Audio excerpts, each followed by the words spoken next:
Okay, hello everyone. I'm Yusuke Yamamoto. It's been 2 weeks since we learned a simple collaborative filtering approaches, item-based collaborative filtering, and user-based collaborative filtering. Today, we will learn a matrix factorization, which is one of the modern technologies for the recommender system. In today's slides, mathematical expressions often appears. Don't worry about that. I will try to explain the detail of the content as friendly to you as possible. Okay, let's start.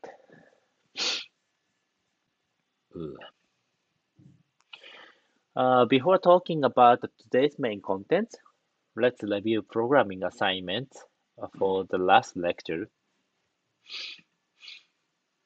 Uh, you can see my sample answers through this URL. Click this URL.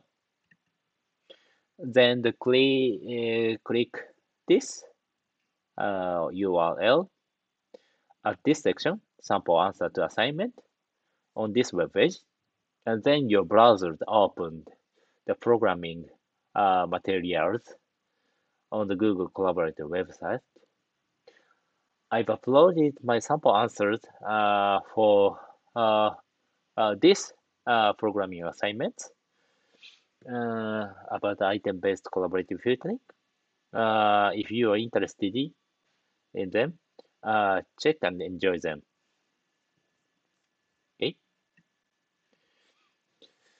Okay, let's dive to the main content. Firstly, we will see the problems on simple collaborative filtering method. Last two lectures, we learned two approaches of collaborative filtering. One is user-based collaborative filtering. The other is item-based collaborative filtering. This slide is a summary about the user-based collaborative filtering. User-based collaborative filtering focuses on rating tendency of similar users to predict a target user's rating score for an item.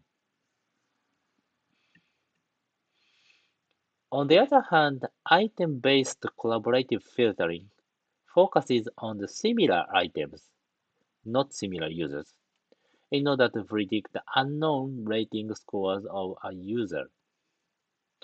Item-based CF is better than user-based CF from the viewpoint of the computational cost and the stability of the similarity computation.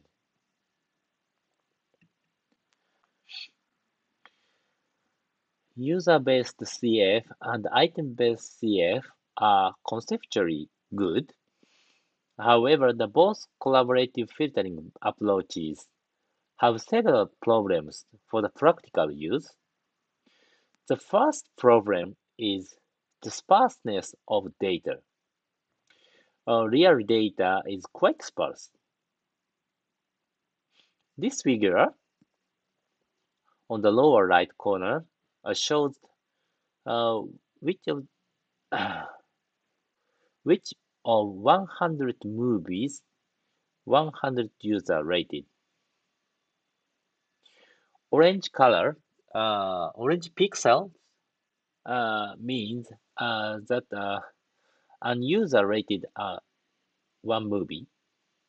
As you can see, this matrix is sparse and contains a lot of white pixels, which means users haven't rated a lot of movies. This is one example to show data sparseness on small data, but even on the large e-commerce website like Amazon, these types of the rating matrix is sparse. There are few intersections between the user vectors and uh, item vectors on a rating matrix. The second problem on the simple collaborative filtering is the cost of dimensionality. If you are, if you have taken a course of machine learning, you may have heard that the term cost of dimensionality. The cost of dimensionality is a phenomenon where we cannot deal with the similarity in high dimensional space. In their application like a recommender system on Amazon, usually item vectors or user vector have quite high dimensionality because a large e-commerce site have millions of customers and items, and rating matrices are quite large. The third problem is high computational cost. If we use a simple collaborative filtering approaches, every time recommender system try to find similar users and items, the system do calculation using a rating matrix. For example, assume that we want to recommend items to user one. Then we have to find the similar users for user one using a rating matrix. If we want to recommend items to user two, again we have to find similar users for use for this user too by using this rating matrix. These computations, uh, these repetition of the using computation uh, is not realistic because the cost of matrix computation is very high, and so the collaborative filtering approaches don't scale for most real-world scenarios.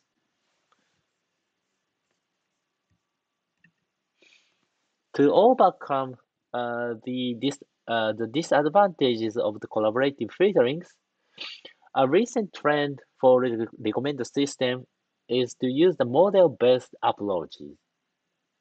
This approach is based on offline processing. Before rating score prediction, systems compute the pre-trained model about the user preference. At runtime, systems use only pre-trained models to predict the rating scores. This pre-trained model can be updated repeatedly. Okay, there are various types of the model-based approaches, including matrix factorization, which we will learn in this uh, course. Against model-based approaches, user-based CF and item-based CF are often called as memory-based approaches. Okay, let's go to today's main contents. So let's learn the matrix factorization, one of the most modern technologies for the recommender systems. The basic idea of the matrix factorization is the assumption that the latent factors exist in users and items. Let's see one example. Here is movie ratings. Movie ratings. Yes, movie ratings. Information about Alice. This table says Alice rated Godfather has 5 scores. Terminator has just 1 score. Money Game has 4 scores, and so on. Here we can imagine that generally people have different preferences for different movie genres. For example, Alice thinks that she doesn't like horror, sci-fi often move her. She loves the humane and dramatic movies and so on. When using matrix factorization, we assume that such preferences, genre preferences, can be represented as latent factors on uh, the blue table. Okay, on this blue table. Note that we cannot directly observe these latent factors in real data. Furthermore, when using the matrix factorization, each item, each movie item, can be represented by latent factors too. For example, this blue table, we assume that this blue table shows latent factors of the movie Godfather Part 3, like this. Then we assume that the movie rating scores, this movie, Alice's movie rating scores, comes from latent factors of both the user uh, latent factors and the movie latent factors.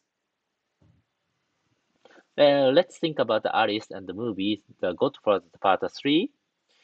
If we know, if we find the latent factors of the movie Godfather like this, upper blue table, and related factor user factors of Alice like this lower blue table, we assume that Alice this rating score for Godfathers comes from the multiplication of this table and this table.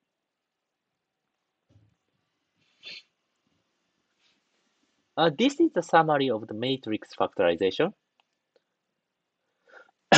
If we have a rating matrix where there are m users, m user and n items, matrix factorization decompose this matrix to two latent factor matrix of users and latent factor matrix of items like this.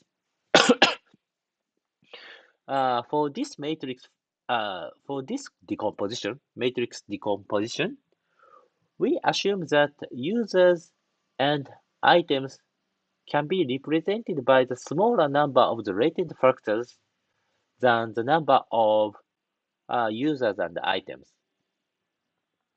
And so, latent matrix of users and items are smaller than this original rating score matrix. Sorry.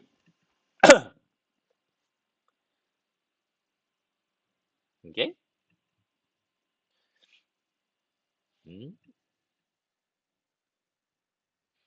An original matrix contains null values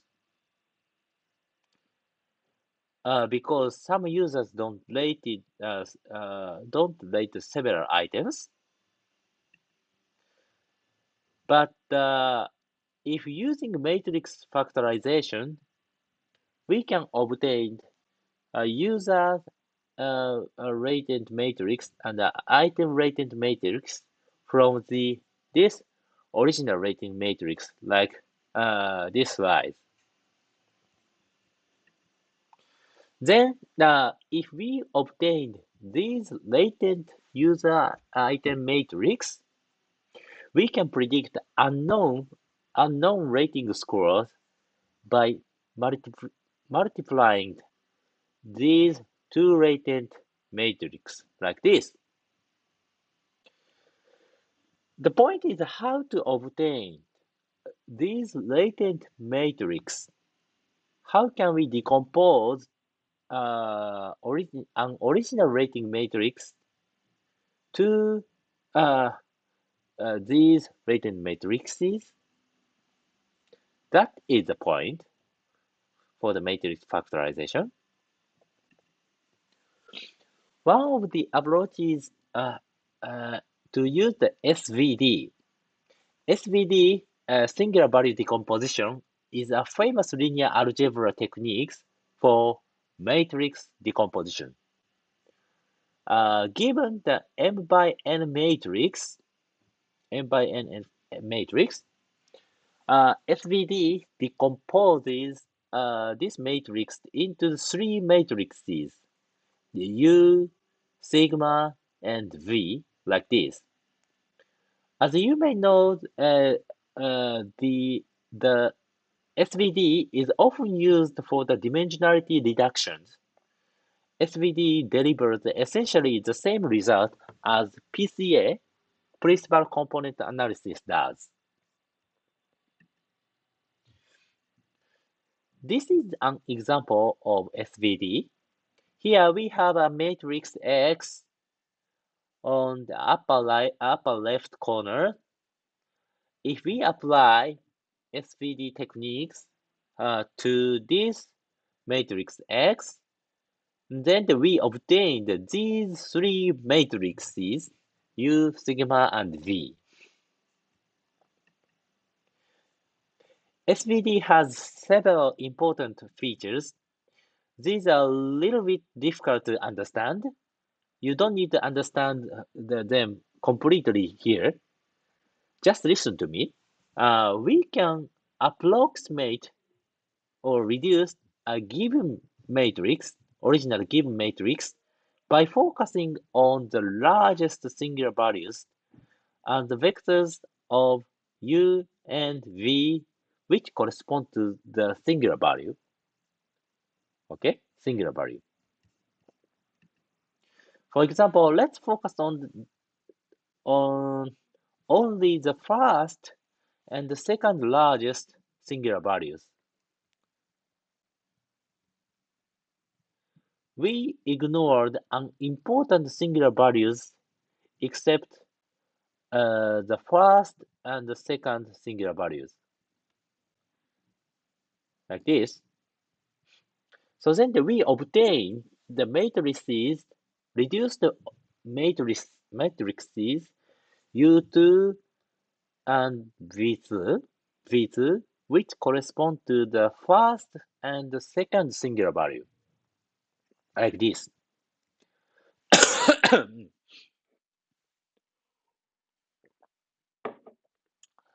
These, sorry, these matrices, U2 and V2, can approximate an original matrix X. Let's confirm that. Here we multiply U2 singular value U2 U2 singular value matrix and V2, like this multiplication. And then we obtain the left hand side matrix like this. This is the result from this multiplication. See, let's please see the values on this matrix. You can see that these values are very similar to the value of an original matrix X.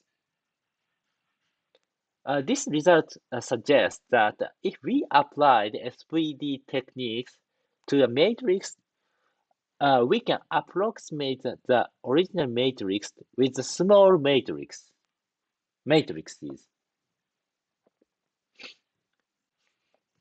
Okay, let's use the SVD for the recommended systems.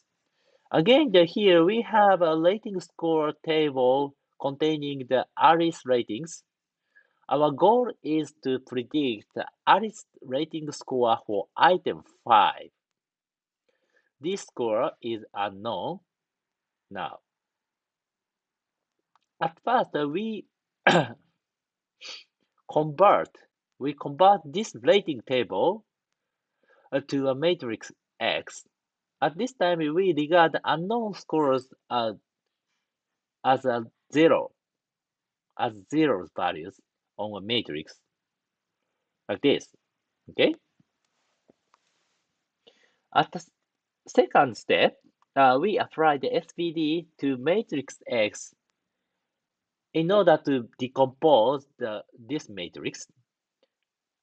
At the third step, now we focus on the important features, important singular values. Here we focus on the first and the second singular values to reduce the three matrices U, sigma, and V. At step 4, we multiply the reduced three matrices U2, sigma 2, and V2. Then we obtain the computed matrix like this. Finally, we check the values which were 0 before running SVD. In this example, the first row or first row of matrix X correspond the Alice ratings scores, and the fifth column of the first row, this was originally zero on the matrix X because the Alice hasn't rated item 5 yet. So we checked the value of the first row and the fifth column at the step 5. The value, consequently, the value is 0.84. Then we predict that Alice's rating score for item 5 would be 0.84. This is the matrix factorization for the recommender system. So mathematically, the SVD approaches for the recommender system works well, but unfortunately, this approach has several problems for the practical recommender systems. Firstly, predicted values are often negative because the SVD doesn't take rating score range into account. The second problem is that zero replacement decreases the prediction quality. When we ran SVD approach in the previous example, we replaced unknown score with zero values. However, in reality, zero score does not mean the score is missing or unknown. Nevertheless, the SVD analyzes the relation between the all data in a matrix. Let's see a bad result example of SVD-based recommendation. Here is another example, another rating table. Several users rated several items, several music tunes with 5-point scale. As you can see, this table has missing values. Let's run SVD-based approaches for this example. At first, we convert this table to a matrix like this. Then we apply the SVD to this matrix and obtain the reduced matrices U2, sigma 2, and V2. Finally, we multiply these three matrices and obtain the predicted rating matrix like this.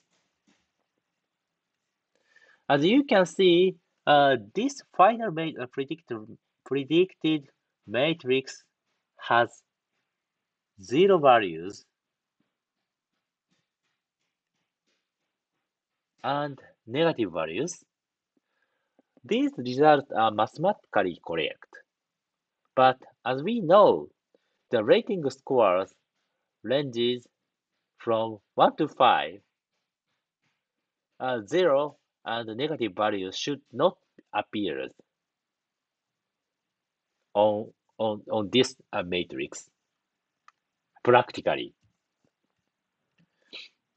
So SVD-based matrix factorization is conceptually good, but practically it doesn't work.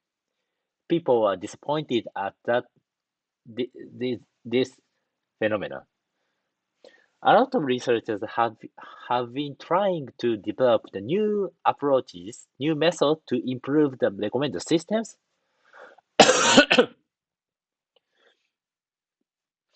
During the 2006 and the 2010, Netflix, which is a famous online services for the movie, uh, the Netflix company held an open competition to advance the collaborative filtering algorithms and to seek the best algorithms for the recommender systems. At that time, this competition attracted a lot of researchers and developers. A lot of people joined this competition. And then the one guy proposed a super great method to overcome the disadvantages of SVD-based approaches. His name is Simon Frank. He developed an improved matrix factorization without using the SVD technique. A lot of people were very surprised that he was just a blogger as well as great method. He introduced his new method on his blog. The, dis- the disadvantages of SVD-based matrix factorization comes from the zero replacement for missing values. Simon's method learns latent user matrix P and latent item matrix Q by using uh, by using only observed values, non-zero values, in a rating matrix. I skipped the detail of the Simon's method, but this method finds the latent matrices by optimizing this formula at the this formula at the bottom of this slide. This Simon's matrix factorization is widely used now.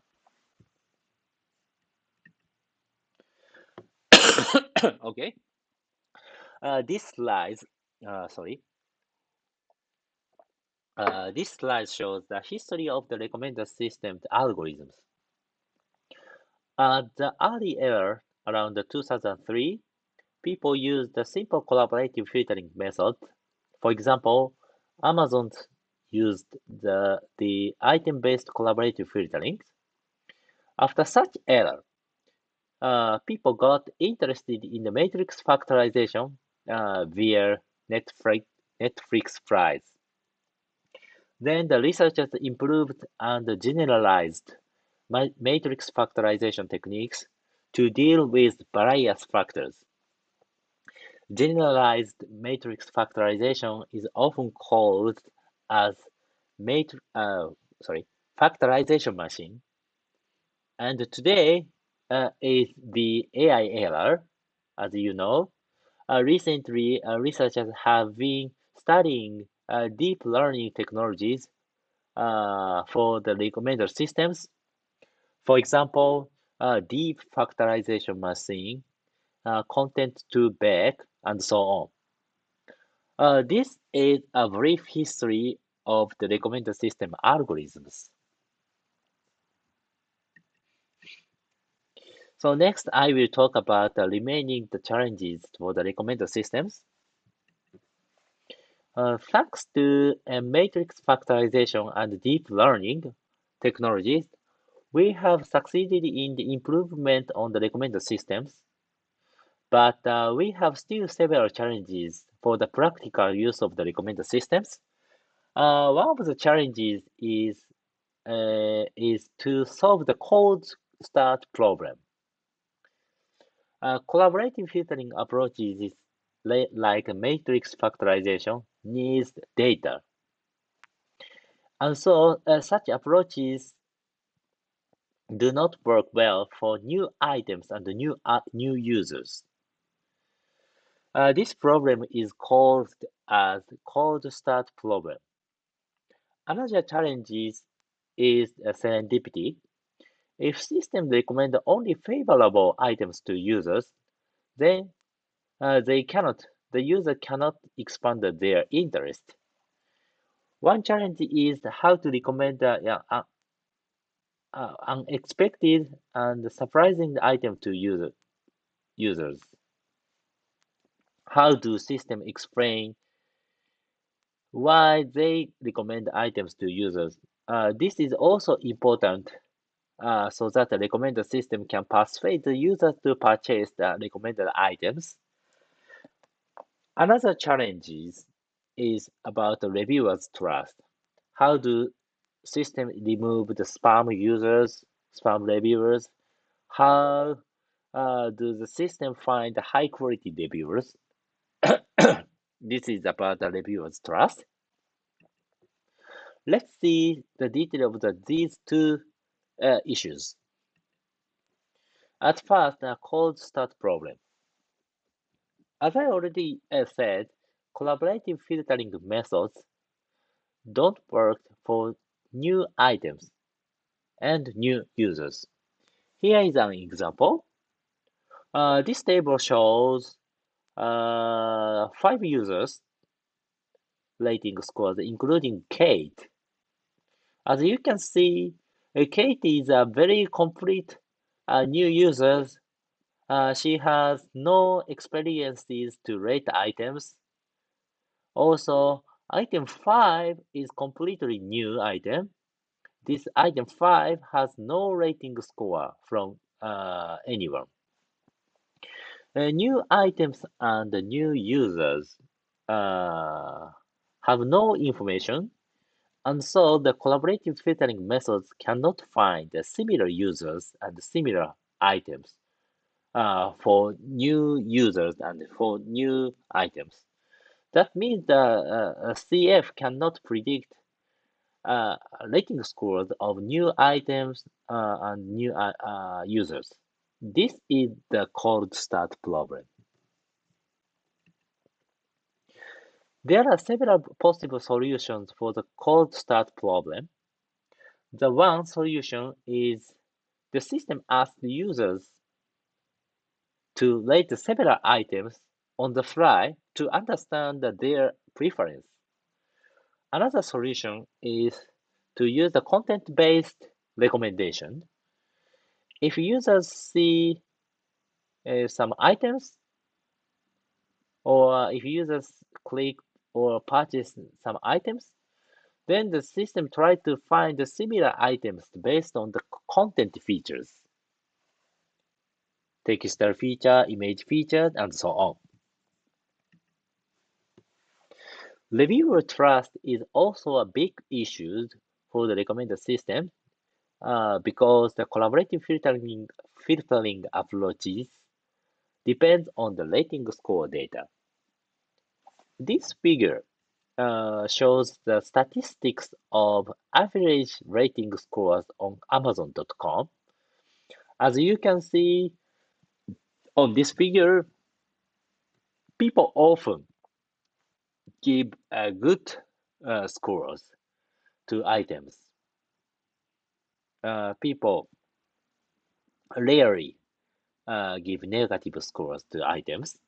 Uh, Also, some reviewers intentionally give too high or too low scores items sometimes.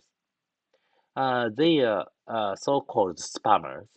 We have to think about how to find trustworthy reviewers. That's all about the latest news about recommender systems.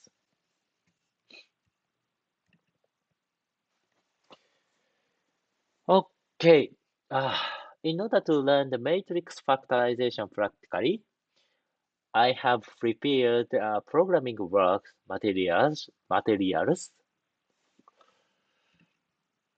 I have uploaded several materials on this URL.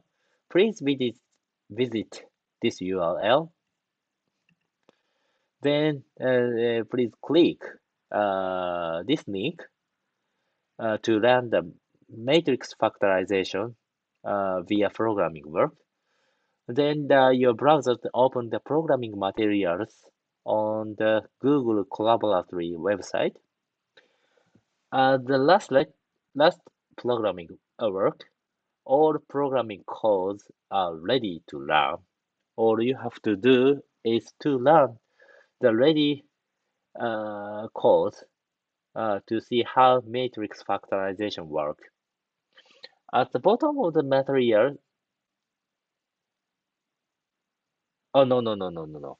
I don't I haven't prepared programming assignment for this today's programming work. Okay, uh, please use this programming work for you your better understandings. Uh, Enjoy them. That's all about today's lecture's contents. See you next time.